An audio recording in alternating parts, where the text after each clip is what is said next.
Bom dia, bom dia, bom dia. Estamos começando mais um café da manhã com Débora. Acredito que a hora que eu for postar vai ser bom dia. E eu tô muito feliz porque sextou. E olha com quem eu estou hoje. Com Nutella. É outra marca, tá? Mas é Nutella. Pastor Lucinho só tem aqui, ó. Só tem as bolachinhas. Mas nós tem bolacha. Nós tem pão. Nós tem até Nesquik aqui também, ó. Nesquik. Brincadeira, gente. É brincadeira pra nós começar esse sextou muito bem, muito gostoso. Espero que você tenha tomado seu café da manhã.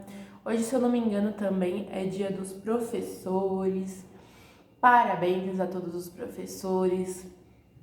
Se hoje eu tô aqui conversando com vocês, se eu vou ler a palavra hoje, é porque Deus colocou professores na minha vida que me ensinaram a ler e escrever, mas muito além disso, Deus colocou professores que me ensinaram a palavra. Porque quando eu era uma criança, bem pequenininha, eu ia na escolinha da igreja, pro cutinho. Eu ia pro cutinho, pra escolinha e eu aprendia muito por meio da vida dos meus professores. Quando eu cresci, tive professores de juniores, depois professores de jovens, então eu sempre fui ensinada e eu sou grata a Deus por todos eles. Poderia dizer o nome de todos eles aqui, mas provavelmente eu iria falar um e outro, então eu quero dar parabéns a todos eles, porque se eu estou aqui hoje podendo fazer o que eu faço, é por causa deles também. Tá bom? Parabéns pelo dia de vocês. Como é que é aquela música do professor Mestre com Carinho? Ao mestre com carinho. Enfim, é isso aí, tá bom? Vou começar cantando uma música que diz assim: no mundo inteiro, gente como nós, clama teu nome, vive teu amor. No mundo inteiro, gente como nós, serve a Jesus. No mundo inteiro, gente como nós, clama teu nome, vive teu amor. No mundo inteiro, gente é como nós, serve a Jesus. Faz você dançar, faz você cantar, faz você gritar bem alto, grite bem alto, que Jesus Cristo é Rei e o seu nome é Jesus, Jesus. Eu tento fazer da palavra ladrão, mas às vezes eu falho. Deus, obrigada. Obrigada, Senhor, pela voz que o Senhor me deu. Obrigada, Senhor, por eu poder ouvir. Obrigada pelos olhos, por eu poder enxergar, ouvir. Obrigada, Senhor, pela vida que o Senhor tem me dado. Obrigada, Senhor, porque todo dia é dia de agradecer. É dia de dizer, eu te agradeço, Deus, por tudo. E eu peço que o Senhor abençoe os professores desse dia. Peço que o Senhor abençoe todos aqueles que ensinam algo a alguém, que também são professores. Coisas boas que fazem com que essas coisas transformem o futuro daquela pessoa e ela seja alguém melhor. Eu te agradeço por essas pessoas que mudam caminhos, mudam rumos. São pessoas que o Senhor colocou aqui na terra para abençoar. E eu te louvo, Deus, em nome de Jesus. Amém! Hoje nós vamos ler 3 capítulos, vamos lá. Capítulo 28, versículo 11. Não, peraí, errei. Versículo 12. Mas onde se achará a sabedoria e onde está o lugar da inteligência? Aqui ele começa a falar sobre a sabedoria. A gente tem que entender que quem está escrevendo esse livro aqui é Moisés, né? Moisés escreveu o livro de Jó e escreveu o Pentateuco. Moisés, para você ver, o livro de Jó ele também tem o jeito da escrita é um pouco do Pentateuco, então ele é um pouco mais chato, assim, sabe? Moisés era um homem muito inteligente, muito culto. Então, as pessoas que naquela época eram muito inteligentes, assim, tinham muita sabedoria, elas buscavam cada vez mais sabedoria. A gente tem que lembrar que se fosse hoje em dia, se eu não me engano, Moisés teria cursado 7 cursos universitários. Então ele seria um crânio, ele seria alguém muito inteligente. E aqui ele pergunta, e aqui Jó, né, que ele conta a história de Jó, pergunta sobre a sabedoria, sobre a inteligência, qual é o lugar dela? Aí aqui, versículo 18, ela faz esquecer o coral e as pérolas, porque a aquisição da sabedoria é melhor que a dos rubis. Então ele começa a falar das pedras preciosas. Hoje em dia, a minha geração ela não é muito ligada na questão da sabedoria. Mas naquela época, os mais velhos, eles prestavam muita atenção nisso. Porque uma pessoa que ela era sábia, ela era uma pessoa requisitada, ela era uma pessoa levada em autoestima, sabe? Então, aqui eles falam que muito mais do que ter muitas riquezas, ter sabedoria é mais importante. Então, às vezes, muito mais do que uma mulher usar um colar de pérolas, o colar de pérolas é mais antigo, mas muito mais do que uma mulher usar um colar de ouro, brincos de ouro, essas coisas, a sabedoria ela é mais importante. Mais importante do que qualquer dor. Versículo 23 do capítulo 28. Deus entende o seu caminho e ele sabe o seu lugar. E aqui ele lembra a pergunta que ele tinha feito, qual era o lugar da sabedoria? Ele fala sobre Deus, porque Deus é o guardião da sabedoria. Então, onde a gente tem que procurar sabedoria? A gente tem que procurar sabedoria em Deus. A sabedoria, ela não está nos livros. Ela está na palavra de Deus, ela está aqui. Mas a gente tem que procurar, ela não está exposta. Deus, ele guarda. É uma coisa que a gente precisa achar, entendeu? É tipo um tesouro. Versículo 28 do capítulo 28. Mas disse ao homem, eis que o temor do Senhor é a sabedoria, e apartar-se do mal é a inteligência. Então, o que ele fala aqui? Ele fala que o temor do Senhor é a sabedoria. Então, uma pessoa que ela teme a Deus, que ela obedece a Deus, ela é sábia. E uma pessoa que ela aparta-se do mal, ela é inteligente. Hoje em dia a gente vê tudo o contrário, né? Pelo menos aqui no Brasil. Os jovens eles estão cada vez se levando mais para a parte para a parte da doideira, da loucura e do mal. E cada vez menos está se indo para a parte da inteligência. Os jovens são burros? Jamais. Eu não estou dizendo isso, não. Eu acho até que no Brasil a gente tem uma juventude muito promissora. Mas eu acho que a juventude ela se entrega muito fácil ao mal, que é o que estava falando aqui. Ela não se aparta do mal. Por isso, a inteligência dela fica comprometida. E por isso também ela não tem sabedoria, porque ela não tem temor a Deus. Ela acha que ela é o importante. Capítulo 29, versículo 2. Ah, quem me dera como eu fui nos meses passados, como nos dias em que Deus me guardava. Aqui Jó é assim, vou explicar. Quando a gente passa por um momento de comprometimento da saúde, a gente pensa nisso. A gente pensa muito no nosso passado. E aqui ele tá lembrando do passado. Olha o que ele fala. Ah, quem me dera ser como eu fui nos meses passados, como nos dias em que Deus me guardava. Eu pensei nisso também, gente. Quando eu tive problema com depressão, eu nunca pensei que eu fosse ter esse tipo de problema psicológico. Não é uma coisa assim que a gente espera, sabe? E principalmente eu, porque eu sempre estudei, sempre fui muito ativa, eu sempre busquei isso. E eu não esperava me ver naquela situação. Principalmente quando eu entrei em depressão, que eu não conseguia nem sair da cama, assim, não conseguia fazer nada. E aí eu ficava pensando, né? Um pouco depois, quando eu saí meio que da depressão, eu ficava pensando, eu nunca vou ser como eu era nos dias passados, como eu fui, né? E de fato, eu nunca fui mais igual como eu era naquela época. Mas eu posso dizer uma coisa, sabia? Ontem eu tava orando a Deus e eu falei, Senhor, obrigada, porque hoje eu sou completa, né? Hoje, depois de muito tempo, eu posso me ajoelhar e orar e falar contigo e dizer que eu sou completa.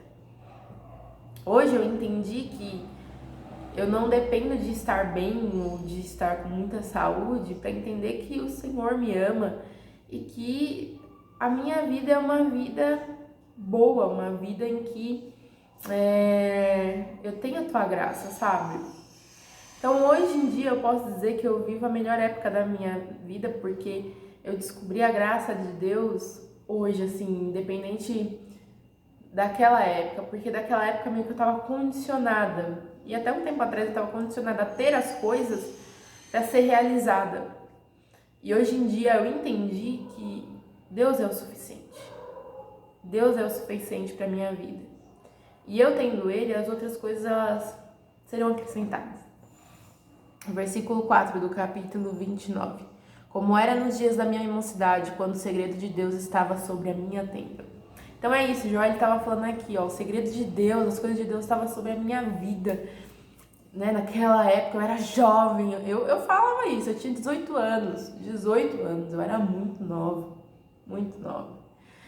Então, às vezes as coisas elas vão acontecendo e a gente tem que lidar com tudo isso. Versículo 11 do capítulo 29. Ouvindo-me algum ouvido, me tinha por bem-aventurado, vendo-me algum olho, dava testemunho de mim. Então ele estava dizendo, eu era bem falado. Eu também pensava isso, nossa, eu era bem falada, eu era comportada. Eu era uma menina assim, certinha, eu não fazia as coisas erradas, eu não era escandalosa, eu era de boa. Mas isso não me livrou de passar por aquilo. E por causa disso, hoje eu sou uma revoltada, vou sair, não. Por causa disso, eu tenho aprendido a depender de Deus. E é difícil, mas é a melhor época da minha vida. Versículo 20 do capítulo 29. A minha honra se renovava em mim, e o meu arco se reforçava na minha mão. Então ele dizia, antes eu tinha honra, olha como eu tô, olha o meu estado. Gente, o estado de uma pessoa que nem no meu caso, que eu fiquei em depressão, é terrível. Você só fica jogado, deitado, e é dia após dia assim, é péssimo. Você parece que vai morrer. É horrível. Então, quando a gente vê a provisão de Deus para nossa vida, é graça, sabe? Versículo 25 do capítulo 29. Se eu escolhia o seu caminho, assentava-me como chefe e habitava como rei entre as suas tropas, como aquele que consola os que pranteiam. Ele está dizendo, eu ajudava os outros antes, eu consolava os outros. Olha o que aconteceu comigo. A gente não está livre de passar por problemas. A gente não está livre de passar por dificuldades. E não é isso que vai fazer a gente menos gente, ou menos honrado, ou menos honrada. Não é isso. Pelo contrário, os nossos problemas de saúde, as coisas que a gente atravessa, vão nos tornar pessoas mais fortes, com um testemunho ainda maior. Então a gente não pode acreditar que isso é o nosso fim. Aqui ele estava praticamente dizendo isso. Capítulo 30, versículo 1. Mas agora se riem de mim, os de menos idade do que eu, e cujos pais eu teria desdenhado de pôr com os cães do meu rebanho. Olha, ele está dizendo, eles estão rindo de mim, Deus. Quantas e quantas pessoas não riram de mim, não riem até hoje, e eu não me importo, porque esse negócio eu já larguei de mão, sabe? Hoje em dia a pessoa tá rindo de mim, eu vou lá rir com ela junto. Porque é assim, a gente tem que aprender a lidar com as adversidades da nossa vida. E nem sempre o confronto é o melhor jeito. Versículo 10 do capítulo 30. Abominam-me e fogem para longe de mim, e no meu rosto não se privam de cuspir. Lá, o pessoal tava cuspindo de Jó. Estavam desdenhando dele, estavam deixando... É assim que muitas pessoas fazem no momento da nossa dor. Versículo 15 do capítulo 30. Sobrevieram-me pavores, como o vento perseguem a minha honra, e como nuvem passou a minha felicidade. Ou seja, o meu tempo de alegria foi rápido, foi como nuvem, passou rápido. E é difícil, às vezes passa mesmo. Mas, ó, depois de um dia chuvoso, sempre tem um arco-íris. Vai por mim, pega essa. Versículo 16 do capítulo 30. E agora derrama-se em mim a minha alma. Os dias da aflição se apoderam de mim. Ele estava dizendo, eu estou muito triste. Eu tô muito triste. Quantas vezes a gente também tá triste assim? Versículo 19 do capítulo 30. Lançou-me na lama e fiquei semelhante ao pó e às cinzas. E à cinza. Então eu tô quase morto já. Já tô morrendo, tô igual ao pó e às cinzas. Versículo 20 do capítulo 30. Clamo a ti, mas tu não me respondes. Estou em pé, mas para mim não atentas. Ele está dizendo que o Senhor não está me respondendo. Só que Deus ele não estava respondendo porque ele permitiu que o diabo fizesse aquilo. Então toda aprovação ele tem um tempo. E Jó não sabia disso. Né? Deus ele estava vendo e observando as ações de Jó. E às vezes é normal a gente falar essas coisas, mas um conselho: nunca duvide de Deus. Se ele permitiu você passar por isso, aguenta firme porque ele tem coisa muito melhor no futuro. Versículo 25, 26 do capítulo 30. Porventura não chorei sobre aquele que estava aflito, ou não se angustiou a minha alma pelo necessitado? Todavia, aguardando eu o bem, eis que me veio o mal. Esperando eu a luz, veio a escuridão. Ele falando assim para Deus: eu ajudei tanta gente. Eu ajudei tanta gente, o aflito. Ajudei tanta gente aqui, o necessitado. E agora? Olha como eu tô. Eu tava esperando o bem e eu recebi o mal. Quantas vezes não acontece isso? A gente não ajuda as pessoas, não faz o bem para as pessoas e vem o mal. É porque Deus está permitindo a ação do diabo sobre as nossas vidas. Porque ele tem algo melhor. Ele sempre tem algo melhor. Versículo 27 do capítulo 30. As minhas entranhas fervem e não estão quietas. Os dias da minha aflição me surpreenderam. A aflição, ela vem assim, sabe? A gente tá numa calmaria boa, de repente, bem, aí vem. E como eu sempre digo, luta quando ela vem igual banana, ela vem em cacho. Ela vem muita. Então, ela surpreende a gente. O mal, ele não manda um recado, ele não manda um aviso, ó, vou chegar na sua vida. Ele vem. E aí a gente tem que aprender a lidar com isso. Jó aqui, ele estava se queixando, novamente. Versículo 31 do capítulo 30. Pela que se tornou a minha harpa em lamentação e o meu órgão em voz dos que choram. E eu quero terminar aqui. Jó estava o quê? Se lamentando. Olha, Ezequiel lamentou, Jeremias lamentou, Jó está se lamentando. Porque a vida com Deus não é mil maravilhas, não é só rosas, flores, não é só isso. Nós vemos hoje em dia os jovens muito fascinados por uma vida muito fácil. E isso é um engano. Tudo que vem fácil, vai fácil. Tudo que vem sem esforço, vai sem esforço. Vai assim rápido também. Eu quero te dizer que às vezes a gente não merece o sofrimento que a gente tá passando, tá? Acontece isso. Né? Eu não acho que eu merecia ficar em depressão com 18 anos de idade. Né? Mais pra frente, uns anos depois, sendo diagnosticada com bipolaridade. Eu não acho que era isso o que eu merecia. Mas eu aprendi que existem coisas no reino de Deus que a gente não explica. Elas vêm e a gente tem que aprender a lidar com isso e sem blasfemar contra Deus. Por quê? Porque muitas vezes é uma permissão. Muitas vezes Deus está vendo a nossa atitude, a nossa forma de lidar com aquela situação. Porque muitas vezes Ele quer nos livrar daquilo e nos dar algo muito maior. Mas a gente também tem que saber lidar com isso.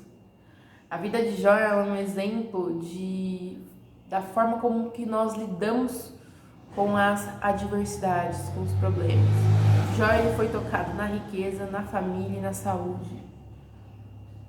3 coisas difíceis, né? Eu, de tudo isso, fui só tocada na saúde, né? Porque minha família é de boa e riqueza eu nunca tive. Brincadeira. Mas foi. Então, Deus ele sabe a aprovação que Ele manda pra gente, o quanto a gente consegue suportar. Tá? A gente não é super-homem, como eu sempre digo, nem Mulher Maravilha. A gente pode brincar, usar as roupas, tal, legal. Mas a gente não é. E aprender a lidar com as provas que a gente passa, inesperadas, porque eu também não esperava ficar com depressão com 18 anos, é a gente aprender a superar isso e lidar com isso todos os dias, certo? Confie em Deus, Ele tem o melhor. Ele vai te tirar dessa situação, como tem me tirado todos os dias.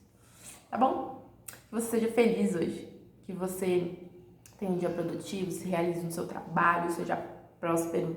Tchim, tchim. Que você estude bastante, tire boas notas para que você seja a glória da nossa nação no futuro e quem sabe um novo professor. Que você viva em amor com a sua família, se divirta com seus amigos, namorado, namorada, noivo, noiva, enfim, seja pleno e completo, completo, completo em tudo que você fizer. Tá certo? Assistam os meus vídeos, se inscrevam no meu canal, curtam, compartilhem, comentem, ativem as notificações. Todo dia tem vídeo novo, ativem o sininho. E é isso, gente. Terminamos. Que você possa ver Deus nos seus dias, em todos eles. Que você veja a provisão de Deus e que você veja que você não está sozinho nessa sua luta. Deus está com você. Fale com Ele quando você tiver medo, quando você tiver dor, quando você não suportar mais. Ele tem a melhor resposta para você, tá bom? Creia nisso. Beijo. É nisso que eu me apego. Deus abençoe vocês. E eu também.